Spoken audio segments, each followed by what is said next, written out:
Hey people, how's it going? Welcome to another video. Welcome to Albums Ranked. Welcome to episode 21 of Albums Ranked. And as I'm sure you could probably tell by the title, this is not an ordinary rank the albums. Normally, we've done 20 episodes of heavy metal. I wanted to do this episode for episode 20, just to kind of like make it a bit weird and a bit different. But Ozzy Osbourne came out with a new album and I had to do that one, including his new album. So we're just going to make this one episode 21. Welcome to Ranking the Albums Harry Potter original OST, right? The original soundtracks. So, quick disclaimer, obviously, we're not ranking films, okay? This list and ranking has nothing to do with the order of the films that I like. Trust me.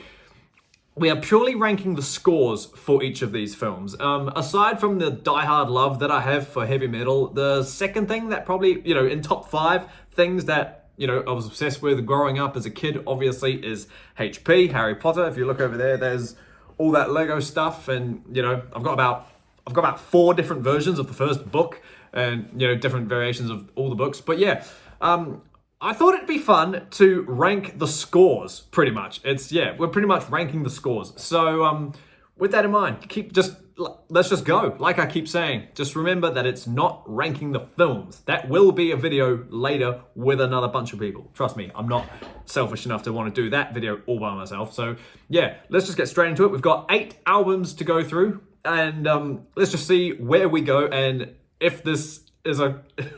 see what happens. Yeah, so let's go.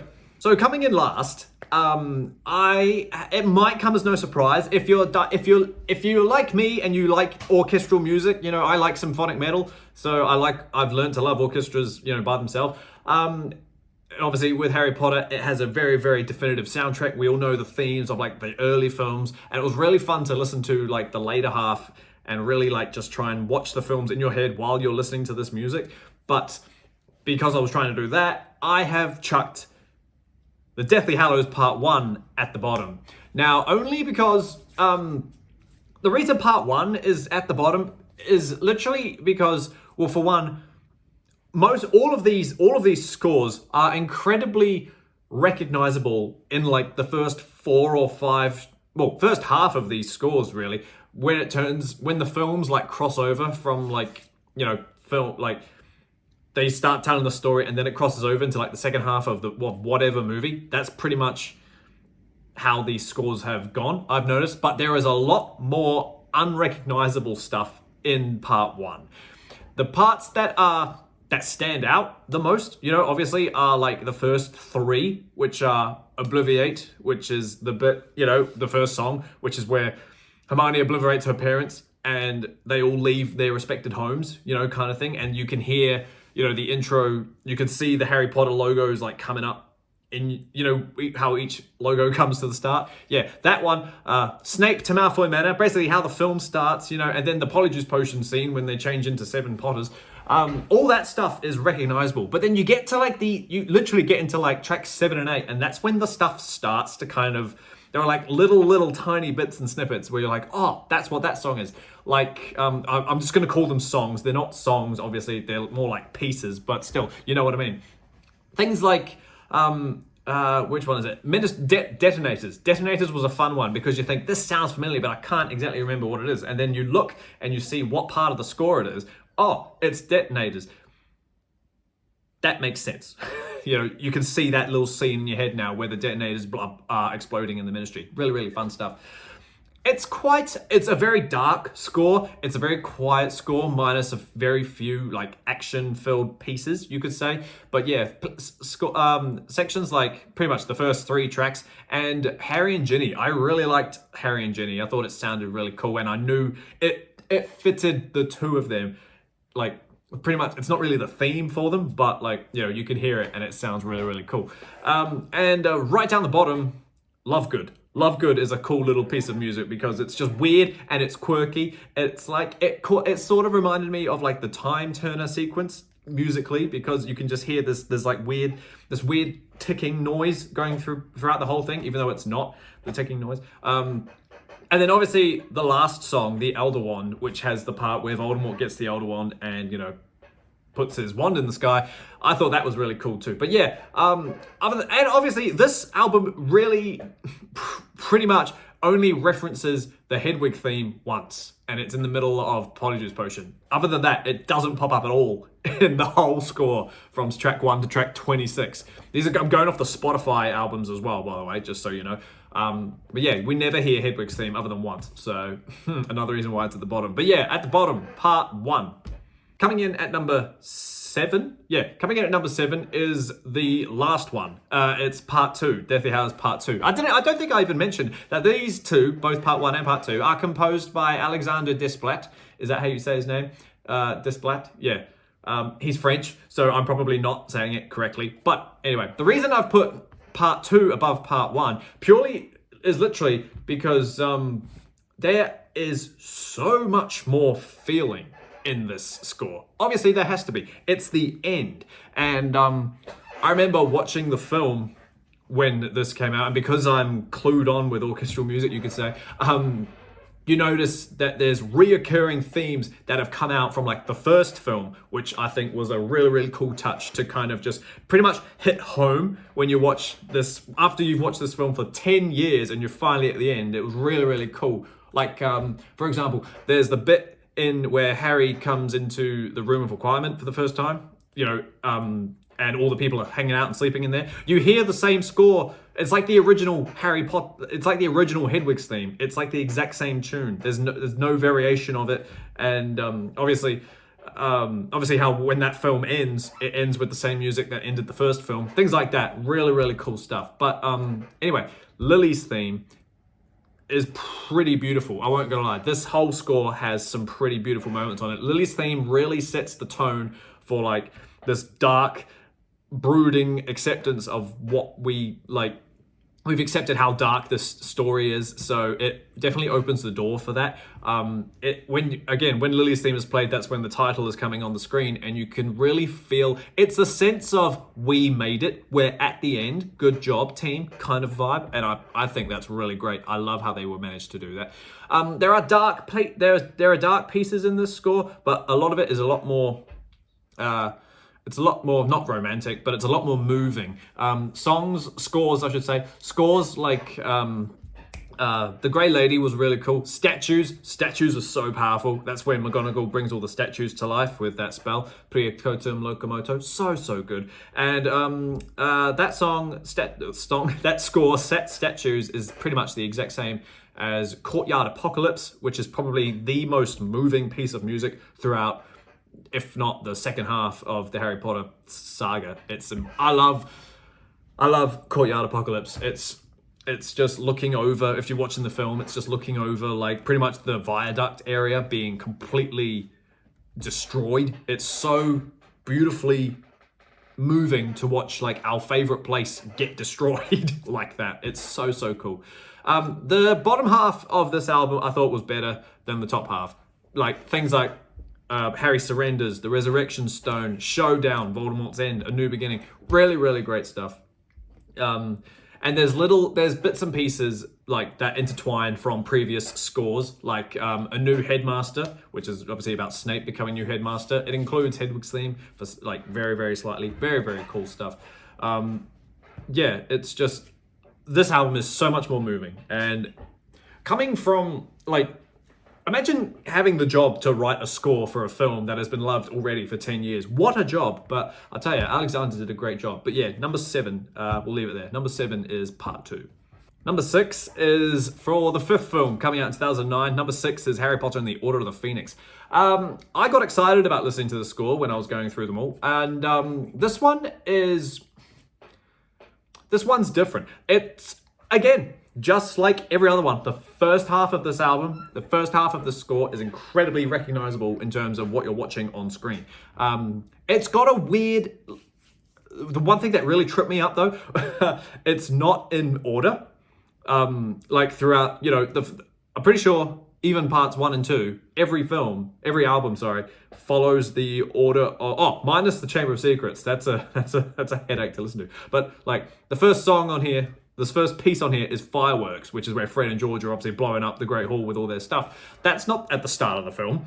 And then you've got Professor Umbridge's theme, which is track 2, and that's that annoying... You know, great theme for a really, really annoying character. It's that theme where, you know, you will remember it forever and it gets annoyingly stuck in your head. It's so, so cool. And then on track 3 is when the film kind of, the rest of the tracks kind of flow in sync with the film. The Order of the Phoenix probably has my favorite rendition of Hedwig's theme. I think it sounds really, really cool when the name of the film is coming towards us. It creates the illusion of, well, not the illusion, it just brings to light, it screams like, how do I say it? It screams like second half. I know that just sounds stupid, but like coming off the Goblet of Fire and then you listen to that version of Hedwig's theme, I just think it sounds really, really good and completely completes the image of the feel of what they're trying to do. I don't know, but honestly, it's so cool. Dumbledore's Army is a fantastic theme, little piece of music, and that gets stuck in your head as well. Not because it's annoying, but because it's so memorable. And then you get other cool little songs. So like, but then also there's some really, really sad stuff too, like the death of Sirius, for example. That's a really terrible piece of music. You know, beautiful, terrible piece. You know, it's just so moving and it's so sad. But yeah, this is like the first album, probably the last album of stuff that's not so recognizable, I think. Yeah, so with that, we'll just leave it there, I think. Number 6 is Order of the Phoenix. This is getting really confusing in terms of like what numbers are going alongside with these films. Number 5 is The Goblet of Fire, the 4th film. Yeah, I really love listening to the score of the 4th film. I've done the first 4 films before in the past, but never like consecutively. And this one, I should have said before, The Order of the Phoenix was composed by Nicholas Hooper. He did a great job. This one is composed by Patrick Doyle, Irish composer. Really, I'm pretty sure he's Irish. Really, really cool stuff in this score. This is the first score without the legendary John Williams. So again, talk about pressure. You know, you've got that legendary theme to follow up and just see what you can do. But yeah, this album is definitely it's obviously it's the Goblet of Fire. We know what the Goblet of Fire is about. It's darker. The tones are more sinister. There's a lot of things to come type vibe, if that makes sense. So the story continues is track 1, and obviously that's the Hedwig's theme. And great rendition. It's pretty much like the first one that sounds quite different. It's like in a different key and, you know, other things like that. Really, really cool stuff. You got most of this album, pretty much all of it, I think, quickly looking at the tracks, is recognizable. You read the titles and you've got like, the one that isn't recognizable might be like, Underwater Secrets, maybe? No, not Underwater Secrets, The Black Lake. It's just, yeah, but everything else stands out and is so good. Songs like, well, for one, the Quidditch World Cup, the track, which is just the flutes and the Quidditch themes that they go through. Really, really cool stuff. Even the Sirius Fire track is still recognizable and really, really good. There's some fantastic scores in this album, and it's fantastic. Rita Skeeter's song is really, really clever because it's like just this legato-y, I'm pretty sure is it a flute or a violin? It escapes me at the moment, I'm sorry, but I can definitely hear it when Harry's being interviewed in a broom cupboard. And then, you know, you get the really sad stuff too, like the death of Cedric, and you know, that piece of music where they come out of the maze, and you know, we can all hear it, my son, my boy type stuff. Harry Sees Dragons, Golden Egg, the Golden Eggs track where, you know, Harry is doing the first task. Really great stuff. But the song on here that moves me the most is probably Harry in Winter. Harry in Winter is so reflective of how anybody would feel at the age of 14, 15, and they really, really like someone, but they don't like them, or, you know, they've just reached a brick wall in the relationship that they want. It's just such a reflective piece of music, and it's so, so nice. And you picture it with what happens in the film with Harry in winter, you know, he's trudging through the snow. Everything about that song is beautiful. yeah, even the maze and the Hogwarts March, Voldemort, the music for Voldemort himself is really, really cool. And then if you've listened to like the whole score of this album, you get 3 actual songs, like songs, from the Yule Ball Band, the Weird Sisters. You get Do the Hippogriff.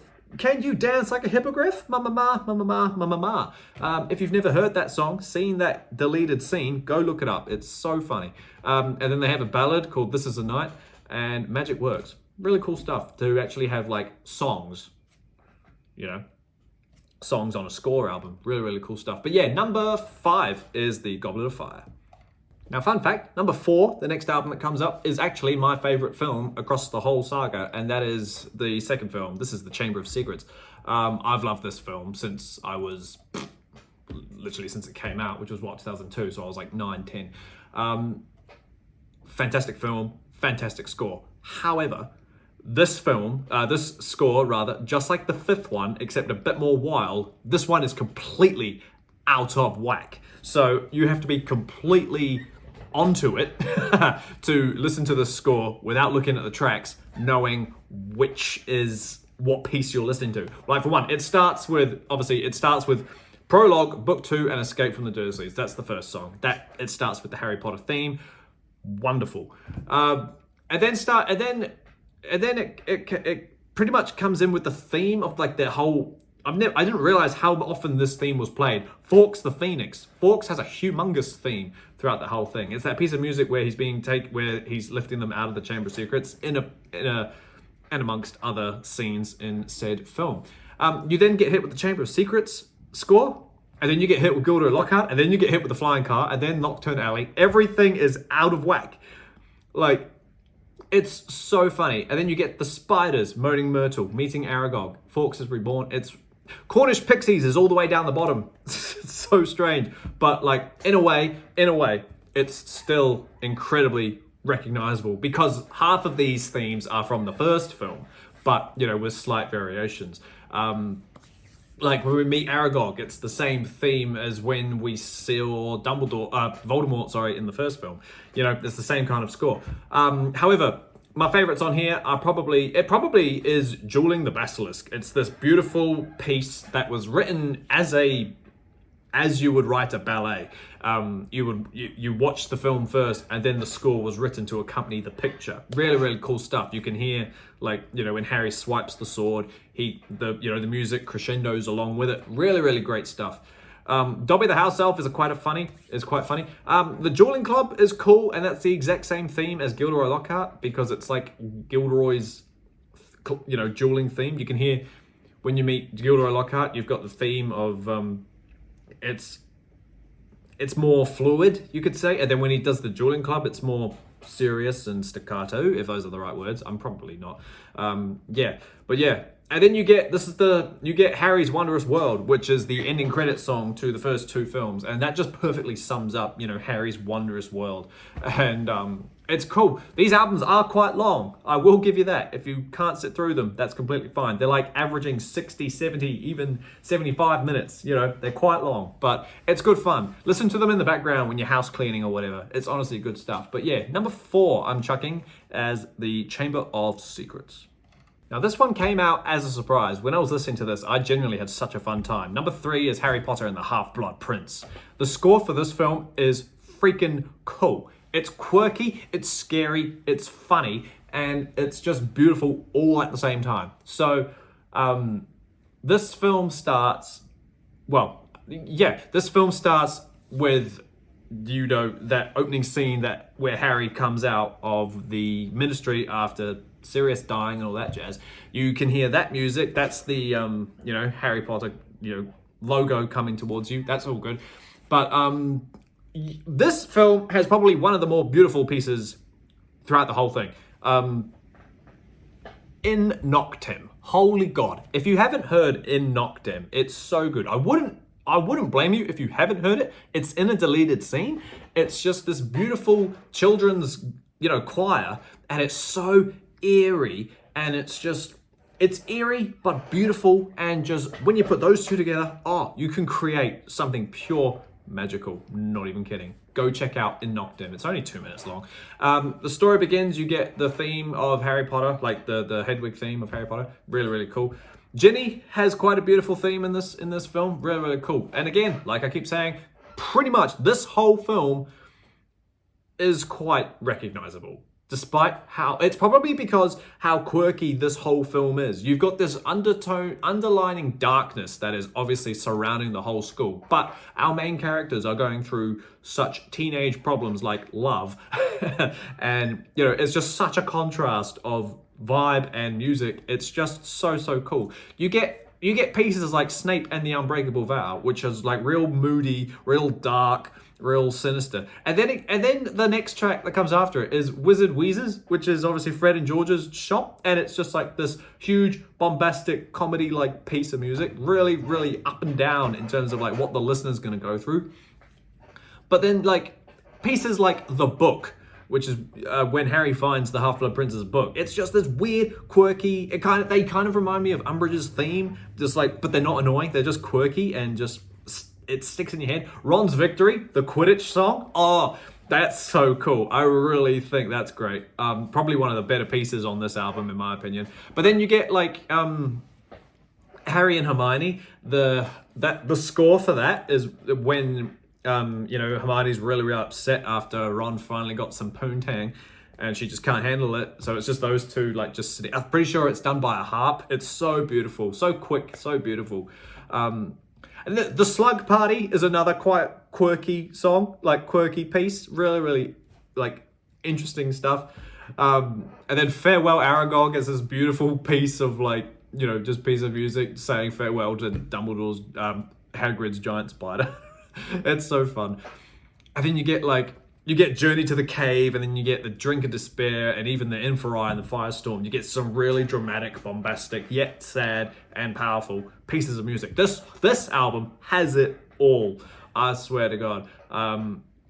Yeah, it's another long album. It's 28 tracks, but it's just over an hour. So they're all quite short. But honestly, Half-Blood Prince has an incredible score, and it's an incredible film anyway. But yeah, there's some really, really interesting and awesome moments. Go listen to some of this stuff. Honestly, it's really, if you like orchestral music, go listen to these albums without watching the films. They're so cool. Number 3, Half-Blood Prince. This might shock you. Number 2 is the first film. Number 2 is Philosopher's Stone. Now, obviously, we know why this one is way up here, because literally, it is the first one. It's the one that has every song on here. Every piece of music is completely identifiable. You know immediately what part of the film it comes from. And there's like 2 or 3 pieces of music in this whole album that are pretty much, you know, dark and depressing, you know, dark and brooding. Everything else is probably not, but everything else is in the happiest of major keys. You know what I mean? It's just so uplifting and magical and promising. It's so cool. The prologue, which is pretty much the trailer music. So cool. We get opened with Harry's Wondrous World on this album. In the second film, it ended the album. And then the film kicks off in terms of track listing. You know, the arrival of baby Harry, visit to the zoo, Gringotts Vaults, platform 9 3/4. It literally follows the film, which makes this one a much easier listen, because you'd just be like, oh, cool, the whole film is in my head. And I watched the whole film in an hour as opposed to 2.5 hours. But honestly, I don't need to talk about the themes because they are all damn good and they're all so rememberable, you know. But what's funny about this album, this score in particular, it's very repetitive. There are so many renditions of the same couple of themes that, you know, I mean, that's pretty much what orchestral music is. But like, you know, there are so many renditions of Hedwig's theme, it's not funny. You realize that Diagon Alley and Entering the Great Hall are the same music. Maybe you didn't click on that before, but they are. You know, there's just some really, really great stuff on here. My favorite piece of music, though, believe it or not, this is going to be a weird one, is the Norwegian Ridgeback and A Change of Seasons score song. It's not for Norbert, it's for the Change of Seasons. That part where he lets Hedwig go and pretty much comes out of winter and goes into spring, just before Hermione slams the book down. That piece of music, that transition of chords and notes, oh God, gets me wet, I'm telling you. Platform 9 3/4, that's a really cool song in a way, because it's really bassy, boom, boom, boom, boom, boom, boom, which sounds like a train. Really, really great stuff. Fluffy's harp is an interesting piece of music because it's a harp, right? But in the background, obviously it's Fluffy's harp. That's the harp that's sitting right there. But there's also I'm pretty sure, is it a bassoon? I think it's a bassoon. There's like this really low end frequency instrument in it as well, which is just such a contrast, but it works. And you know, pretty much like part 2, as like I said before, this film probably has the best ending music. Not Harry's Wondrous World, but like the Leaving Hogwarts theme, where we see Harry get on the train. It's just, it's an emotional wreck. Don't even get me involved. But yeah, literally, number 2 is the first film because of how memorable and happy this film is. Which only means, team, number 1, in my opinion, the best Harry Potter score is for the third film, Harry Potter and the Prisoner of Azkaban, coming out in 2004 by the epic John Williams. To me, this score is just so much fun. It's just like the first one. It's incredibly recognizable. You wouldn't believe it, but it is. This has a great version of Hedwig's theme, the Lumos Hedwig's theme, when this film starts, is honestly so beautiful. Aunt Marge's waltz is just bombastically fun, you know, boom, boom, boom type music again. The night bus is just beautiful. The apparition on the train where the Dementor turns up, honestly, some of the scariest music I've ever heard, ever. It would rival whatever was played on Half-Blood Prince. I think Malfoy's Mission, that's quite a really creepy piece of music. Anyway, wrong film. Double Trouble, you know, the choir that they sing. Oh, honestly, this score is pretty much perfect. Everything about this is just so damn good. My favorite on here is probably, I think it's, which one is it? Secrets in the Castle, I think. Sorry, I'm just trying to find it. Yeah. Secrets of the Castle. It's that weird little, it's like a weird little transition scene in the movie where is it a bird? I think, I'm pretty sure it's a bird, or like a butterfly or something. And it's just fluttering through Hogwarts, and it finally gets hit by the Whomping Willow. But the flute solo that accompanies that scene, oh my goodness. It's like 30-second notes of flute just going absolutely mental, and I absolutely love it. It makes me happy. It makes me so happy whenever I listen to that little piece. Again, just like the 6th film, the Quidditch music in this one is pretty damn awesome too. It's like more serious, it's more action-packed, rather than like what the score for the Quidditch is in the first film. Honestly, genuine good stuff, I swear to God. And the Patronus score, where Harry both is learning to do a Patronus and he actually does it at the end of the film, are both accompanied by such beautiful choirs. Just genuinely. But what also makes this incredibly happy, like for me, is the ending credits song. You know, the Marauders Map. The Marauders Map ending credits. One thing, yeah, it's got the most cool ending credits to look at, and yeah, I just love how it's obviously just the greatest hits of all the greatest themes that come out of said film. Honestly, man, Harry Potter and the Prisoner of Azkaban has the greatest score, and I cannot, if I was to recommend any one of these albums, it would definitely be this one. Go listen to it. Harry Potter and the Prisoner of Azkaban, number 1, the greatest Harry Potter score. Well, team, there we are. I hope you enjoyed my complete random ranking of doing the Harry Potter scores. I know it's not heavy metal, don't worry. I just wanted to get this one out of the way, and then we'll get back into heavy metal. I promise you. Let me know down below what your favorite Harry Potter film is. Let me know down below if you've never seen it. Let me know if you're like me and you actually enjoy listening to these albums, like, by themselves. What's your favorite score? Is it Star Wars? Is it Harry Potter? Is it Lord of the Rings? Is it Braveheart? Is it Les Miserables? Let us know. This is the stuff we like to do. But yeah, thank you so much for watching, team. As always, keep an eye out for the next video. Christ knows what it'll be, but it's going to be fun. But until that happens, stay inside, stay safe, hail Satan, and I will see you all in the next video. Bosh!